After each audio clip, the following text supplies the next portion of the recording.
University of Lahore میں طالبہ کی خودکشی کی کوشش کی وجہ سامنے آ گئی ہے۔ ذرائع کا کہنا ہے کہ طالبہ اپنے آبائی علاقے نارنگ منڈی میں لڑکے کو پسند کرتی تھی اور اسی سے شادی کرنا چاہتی تھی۔ گھر والے فاطمہ کی شادی سے راضی نہیں تھے۔ دوسری طرف زخمی طالبہ کے علاج کے لیے کام میڈیکل بورڈ کی تشکیل نو کر دی گئی ہے۔ اسی حوالے سے مزید ڈیٹیلز جان لیتے ہیں لاہور کے چیف رپورٹر مرزا رمضان بیگ سے۔ جی مرزا رمضان بتائیے۔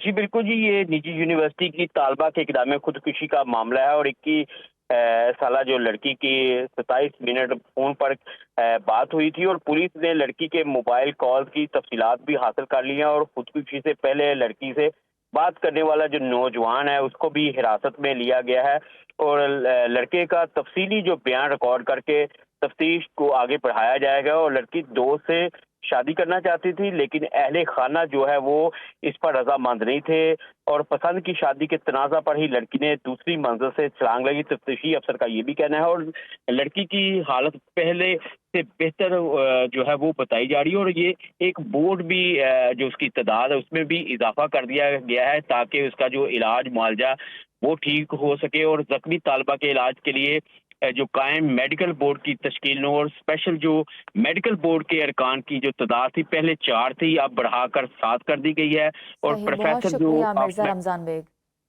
ICC کی بھارت نوازی کھل کر سامنے آ گئی۔ بنگلہ دیش کی ویب سائٹ کے مطابق بنگلہ دیش نے سیکیورٹی خدشات پر T20 world cup matches Bharat سے باہر منتقل کرنے کی درخواست کی تھی۔ ICC نے بنگلہ دیش کو میچز کے لیے بھارت جانے کا کہہ دیا۔ انڈیا نہ جانے کی صورت میں بنگلہ دیش کو پوائنٹس کھونا پڑیں گے۔ بنگلہ دیش نے مستفیض الرحمان کو IPL سے نکالے جانے پر بھارت میں کھیلنے سے انکار کیا۔ پاکستان کرکٹ بورڈ کا مستفیض الرحمان کی PSL میں شمولیت کا اعلان۔ 6 ماہ میں IMF کو خدا حافظ کہنے کی پوزیشن میں ہوں گے۔ وزیر دفاع خواجہ آصف کہتے ہیں کہ بھارت کے خلاف جنگ میں پاکستان کی عزت میں اضافہ ہوا، جہاز ٹیسٹ ہو گئے۔ کامیابی کے بعد پاکستان کو جنگی جہازوں کے آرڈر مل رہے ہیں۔ پوری دنیا نے دیکھا کہ بھارت کو پھینٹی پڑی۔ جنگ کے دوران بھارت نے امریکہ اور چین سے رابطہ کیا۔ مئی 2025 کے بعد بھارت کا اعتماد تباہ ہو گیا۔ مودی کی بھارت اور بیرون ملک کوئی عزت نہیں رہی۔ ان کا مزید کہنا تھا کہ بھارت نے دوبارہ جارحیت کی تو ویسا ہی جواب دیا جائے گا۔ IMF کے اسٹرکچرل بینچ مارک کے مطابق آئندہ بجٹ کی تیاری جو ہے وہ شروع ہو گئی ہے اور ذرائع کے مطابق وزارت خزانہ نے آئندہ بجٹ میں معاشی گروتھ بڑھانے اور سرمایہ کاری کا فروغ ترجیحات میں شامل کر لیا ہے۔ آئندہ بجٹ میں سپر ٹیکس کی شرح میں کمی پر بھی غور شروع ہو گیا۔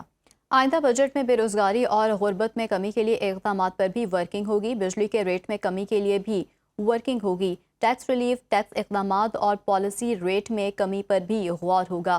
IMF کے اسٹرکچرل بینچ مارک کے مطابق آئندہ بجٹ کی تیاری شروع ہو گئی ہے۔ ذرائع کے مطابق وزارت خزانہ نے آئندہ بجٹ میں معاشی گروتھ بڑھانے اور سرمایہ کاری کا فروغ ترجیحات میں شامل کر لیا ہے۔ آئندہ بجٹ میں سپر ٹیکس کی شرح میں کمی پر بھی غور شروع ہو گیا ہے، جبکہ آئندہ بجٹ میں بے روزگاری اور غربت میں کمی کے لیے اقدامات پر بھی ورکنگ ہوگی۔